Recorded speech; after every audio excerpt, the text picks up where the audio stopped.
What's going on, everyone? So in a surprise turn, the Milwaukee Bucks actually waived Tyler Smith in order to complete the final waves and round out the roster. They actually kept Amir Coffey, who was a training camp invite, and then Andre Jackson Jr. Is on the regular season roster, and they waived Smith and Chris Livingston, which Amir Coffey was somebody that we talked about in the past, would have been awesome to get. Lakers had a full roster. Chris Livingston, I think, could make some sense for the Lakers. But Andre Jackson Jr. was actually projected to be waived. And ultimately, he ends up sticking around. Tyler Smith ends up becoming a free agent. Now, he was their second-round pick in 2024, or a second-round pick in 2024. And he's a guy that I think makes a lot of sense for the Lakers. 20 years old. He won't be 21 till November. So incredibly young, athletic, versatile, can slot in at the 4 or the 5 for you, showing the ability to stretch the floor. Right? He's a guy that makes some sense for the Lakers. Honestly, I wouldn't even hate having him over Christian Koloko. The one kind of downside to Tyler Smith is he's really like 6'9", 6'10", probably closer to 6'9" in height, 225, 230. So he's a guy that isn't a true 7-footer, where you could argue a Christian Koloko is a 7-footer. But Tyler Smith, again, young, athletic, versatile, defensively, can defend in space, defend in the pick and roll, defend at the rim. Guy that hasn't gotten a ton of sample size, so it's really hard to properly assess him and judge him at an NBA level. But he is a guy that I do think has a lot of promise. Again, 20 years old. Obviously, he's not a guy that you're bringing on to the main roster right now. Lakers don't have an open roster spot, so the Lakers couldn't sign him. Even if they waive somebody, I see a lot of people, waive Bronny or waive Jackson Hayes or waive whatever. It doesn't work that way, right? Lakers are still, they're hard capped at the first apron. So even if they were to waive Bronny or whomever, right, they wouldn't be able to then go sign Tyler Smith. Now, they could sign Tyler Smith once we get closer to the trade deadline.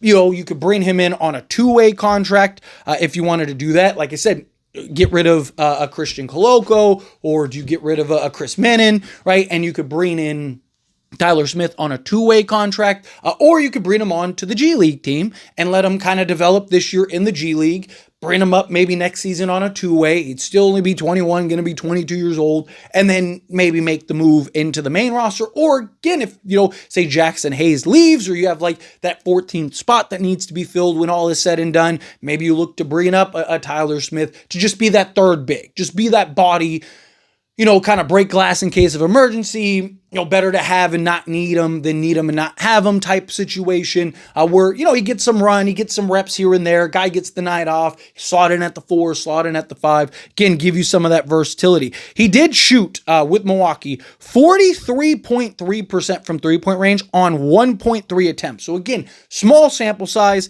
but he showed the ability to knock one down with some consistency. Played 23 games last year. We'll touch on his numbers here in a moment, but he's the type of mold and player that the Lakers need. Young, versatile, athletic, can stretch the floor, defend in multiple ways at the rim. Right? Lakers like to run that small ball, that pace and space type of unit.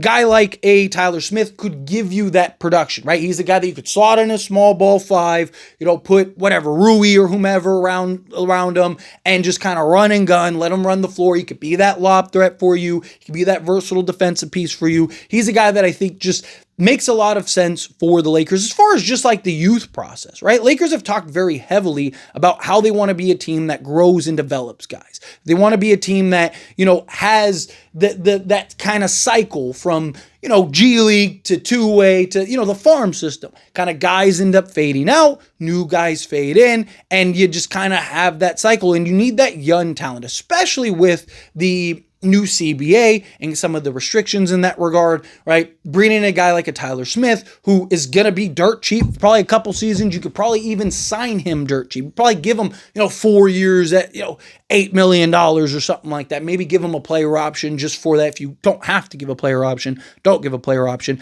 Again, I want to be clear. You wouldn't be able to sign him right now this season, but somebody that you can either keep an eye on, because he's probably going to be on the Milwaukee Bucks G League team. So he's a guy you could either keep an eye on if you wanted to go that route, or bring him over and convince him, like, hey, do you want to come to our G League team and maybe kind of sign him in that regard? And then if you do that, then you can kind of, proceed into the next stage of development. Kind of work on those guys. Again, these are the type of players that you need and are looking for. Again, he is undersized.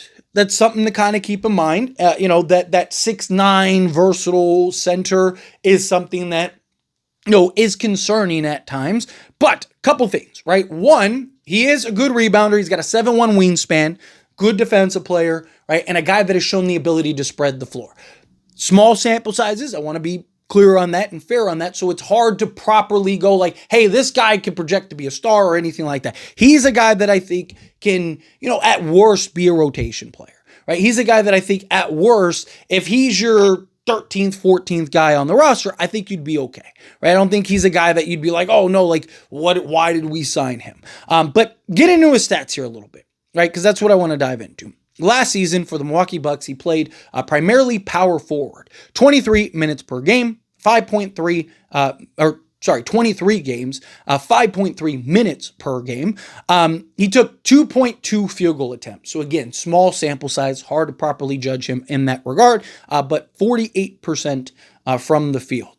Again, 3-point range. He averaged more 3 attempts than he did actual 2-point attempts. He averaged 1.3 3-point attempts, shot 43.3%, which is incredible, right? Small sample size, again, very small sample size, but that's a good sign, right? Let's say he bumps up to 5 attempts a game, right? Can he be at, 38%, 37%? I mean, look at Rui, right? Rui was not that projected guy that he's become. If you can mold him into a more athletic, versatile Rui Hachimura, right? Because again, he's a guy that I look at as a 4-5, but at least he has the athleticism and defensive versatility to, if you were to slot him at the 3, like you do with Rui, he could defend that perimeter spot. In my opinion, more effective than Rui. Again, it's hard to kind of properly assess, but again, he's more athletic, moves better laterally, things like that. But 2-point range on 0.9 attempts. So basically 1 attempt, he was 55% from the floor. EFG of 61%. He was 61 EFG. Free throw shooting, 75% from the free throw line on 0.3 attempts. So again, not a great sample size, but not a terrible free throw shooting season. And then rebounds. He averaged 1.1 rebounds, including 0.3 offensive rebounds. He averaged round up, say half an assist, half a steal, half a block, and 3 points per game. So he was basically a 3-and-1 guy in, like I said, 5 minutes of action, which doesn't give you a ton of action, doesn't give you a ton of, idea on like how this guy could be, right? I mean, the fact that he put up any stats in 5 minutes is impressive in and of itself. But the idea that like he's going to project one way or another, it's just really hard to present. But going over his per 36, I want to be very clear. Sounds like video game numbers because, he played 5 minutes and he actually had some stats in those 5 minutes that were actually good.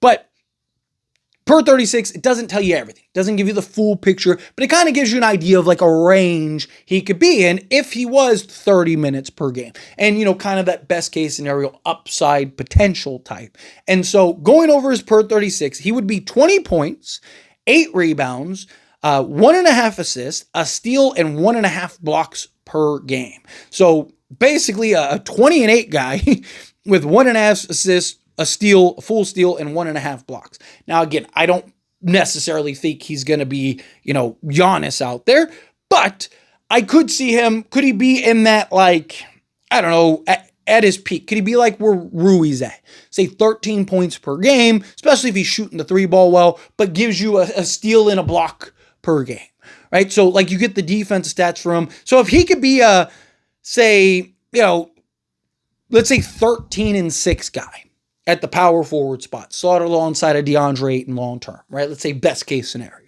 right? Let's say you got Luka, Austin Reeves, which is probably going to be the route you go. Say a Dude Thero becomes that guy, and then you get a Tyler Smith at the 4. So now you have that athleticism, that defensive switchability, that defensive versatility with Smith and Thero, right? Like Now you kind of have that athleticism you need to fight over screens, to defend multiple positions, right? And then have the DeAndre Ayton, who, if he continues to buy in on the defense side of things, got that defensive rim protector, that guy that can help at the rim, be the help defender, defend in space, all of that stuff. Then you're just looking for Luka Doncic and Austin Reeves just to be serviceable. You know, he also becomes a lob threat for you, so Luka Doncic can get him the basketball, let him flush it, let him hammer it home, all of those things, right? So I like the idea of bringing in Tyler Smith. He's a guy that I would definitely look to at least bring under your umbrella.